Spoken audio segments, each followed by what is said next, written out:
Hello friends, আমি অর্পিতা নিমন্ত্রণ কিচেনে আপনাদের জানাই ওয়েলকাম। আজকে আমি পনির তড়কা একটি নতুন রেসিপি নিয়ে এসেছি পনিরের। এর জন্য আমি কিছুটা পরিমাণ গ্রেট করা পনির নিয়ে নিয়েছি আগে থেকে, আর বাটার, এরকম ছোট বাটার আপনারা নিতে পারেন, কুচনো ক্যাপসিকাম, কিছুটা পরিমাণ ধনে পাতা, কুচনো পেঁয়াজ, কুচনো টমেটো, লেবু, পাতিলেবু, কুচনো আদা, কসুরি মেথি, বেসন কিছুটা পরিমাণ 1 চামচ মতো, কিছুটা পরিমাণ কুচনো কাঁচা লঙ্কা। এরপরে আমি গ্যাসে কড়াই বসিয়ে অল্প পরিমাণ সাদা তেল এটাই দিয়ে দেব। এছাড়া লবণ, হলুদ এগুলো আমরা দেব স্বাদ মতো। তেলটি যখন হালকা গরম হয়ে আসবে এইভাবে, এই সময় গ্যাসের ফ্লেমটা না মিডিয়ামেই রাখতে হবে। আমি মিডিয়াম রেখেছি। দিয়ে তেলটা একটু গরম হয়ে আসলে আমি তাতে তেলের মধ্যে 1 টেবিল স্পুন মতো বা তার একটু কম বেসন এভাবে দিয়ে দেব। খেয়াল রাখবেন বেসনটা যেন পুড়ে না যায়। একটু নেড়ে ছেড়ে দিয়েই কুচনো যে পেঁয়াজ, এখানে আমি দুটো একটু বড় সাইজের পেঁয়াজ কুচিয়ে নিয়েছি, পেঁয়াজ কুচিগুলো দিয়ে দিলাম। দিয়ে এবার একটু নেড়ে নেব এভাবে।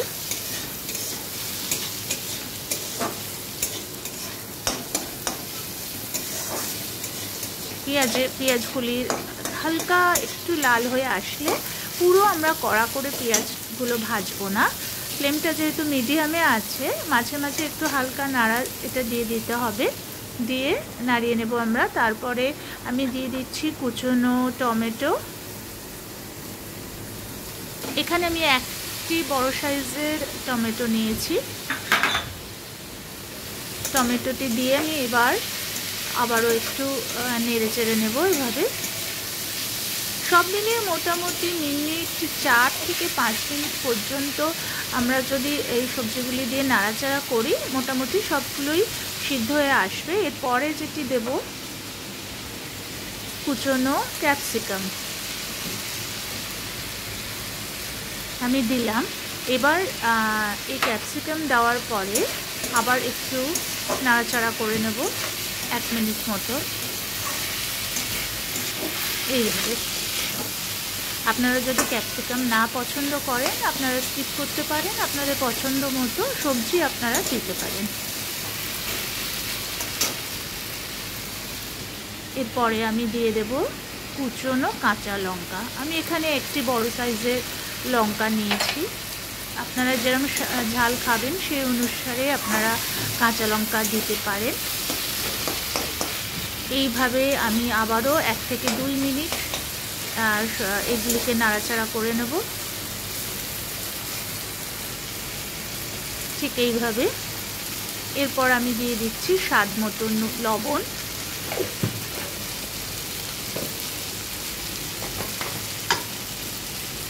এরপর স্বাদ মতো হলুদ গুঁড়ো একটু দিয়ে দেওয়ার পরে আমি আবারও নাড়াচাড়া করে নেব 1 থেকে 2 মিনিট।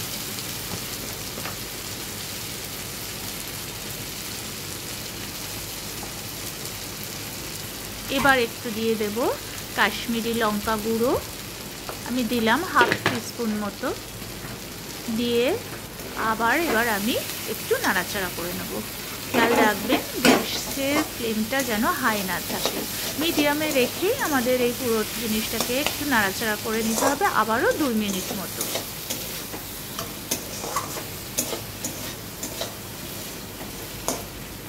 আমি এইভাবে পুরো সংমিশ্রণটা পুরো সমস্ত জিনিসটা আমি আবারও নাড়াচাড়া করে নিলাম। এইবারে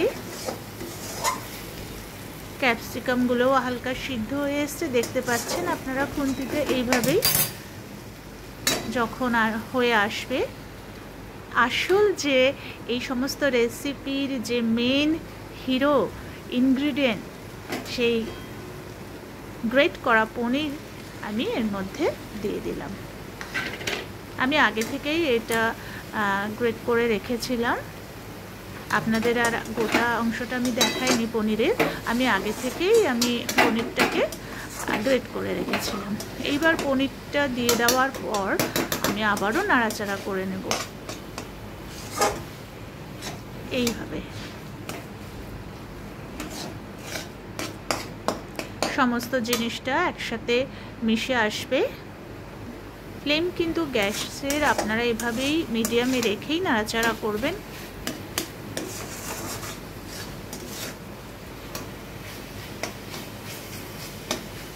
এরপর এইবার যেটা করব, এইখানে এই পুরো অংশটাকে আমি মাঝখানে একটু গোল করে ফাঁকা করে নেব। এইভাবে ফাঁকা করে নিয়ে আমি মাঝখানে একটুখানি সাদা তেল দিয়ে দিলাম। আপনারা সর্ষের তেল বা ইউজ করবেন না, তাহলে স্বাদটা অন্যরকম হয়। যদি চান করতেও পারেন, কারণ আমি সর্ষের তেলে করিনি। এরপর আমি এই যে কুচনো আদাটা ছিল সেইটা এখানে দিয়ে দেব। এইভাবে আদাটা আমি কেন এই সময় দিলাম, কারণ প্রথমে যদি দিতাম সেটার একটা অন্যরকম স্বাদ আসে, আর ঠিক শেষের একটু আগে নাবাবার কিছুক্ষণ আগে আদাটা দিলে ফ্লেভারটা খুব সুন্দর। এইভাবে আদাটা দিয়ে কিছুটা সময় মাঝখানে একটু নাড়াচাড়া করে নিলে আদাটার একটা খুব সুন্দর ফ্লেভারটা আসে, বিশেষ করে এই রেসিপিটাতে আমি এইভাবেই দিই। আপনারা এইভাবে দিয়ে একবার করে দেখবেন। আদাটা দিয়ে একটু হালকা ভেজে নেব এইভাবে।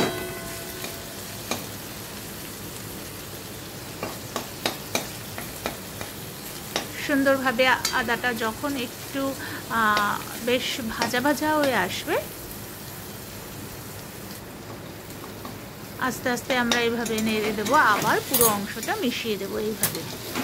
সমস্তটাই কিন্তু আমি গ্যাসের ফ্লেমটাকে মিডিয়ামে রেখেই করছি, কারণ হাই ফ্লেমে দিলে পুরো অংশটা পুড়ে আসবে, আর পুড়ে গেলে না তাহলে স্বাদটা পুরো চেঞ্জ হয়ে যাবে।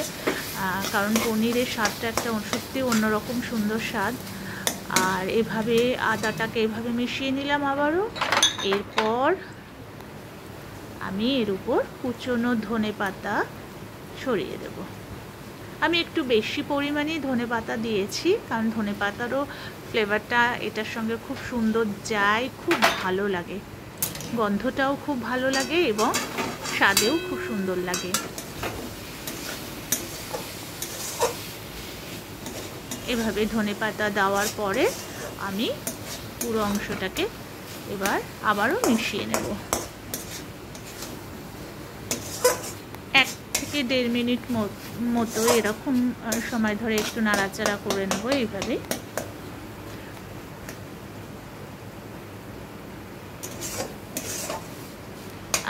আর এরপরে আমরা রান্নার প্রায় শেষের দিকে এসে গেছি। এরপর একটু এই যে কসুরি মেথি আমি নিয়েছিলাম অল্প পরিমাণ, এই কসুরি মেথি আমি এর উপরে ছড়িয়ে দেবো। এটিকে আমি একটুখানি হাতে হালকা ডলে নিয়ে এইভাবে গুঁড়ো করে নেব। হাতে একটু হালকা ডলে নিয়ে এইভাবে ছড়িয়ে দেব। ব্যাস, আমাদের পনির তরকা রেডি হয়ে গেছে। পনির তরকা এটি সত্যি বন্ধুরা খুবই সুন্দর খেতে লাগে, পরোটার সঙ্গে লুচির সঙ্গে খুবই ভালো লাগে। ভাতের সঙ্গে খুব একটা যাবে না, তবুও আপনারা ট্রাই করতে পারেন।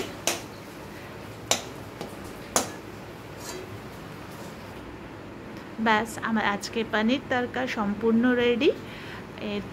আমি এর উপরে যেটা করব, একটুখানি পাতি লেবুর রস, আধখানা পাতি লেবুর রস এইভাবে চিপে রস দিয়ে দেব। এরপর একটু চাট মশলা, এগুলো আপনারা দিতেও পারেন, তবে পাতি লেবুর রসটা দিলে না খুব সুন্দর একটা স্বাদ আপনারা পাবেন। আমি দিই। আর চাট মশলাটাও একটু অপশনাল আছে, আপনারা চাইলে দিতে পারেন। আমি চাট মশলাটাও একটুখানি ছড়িয়ে দিই। আর উপর থেকে আর একটু বাটার দিয়ে দেবো এইভাবে।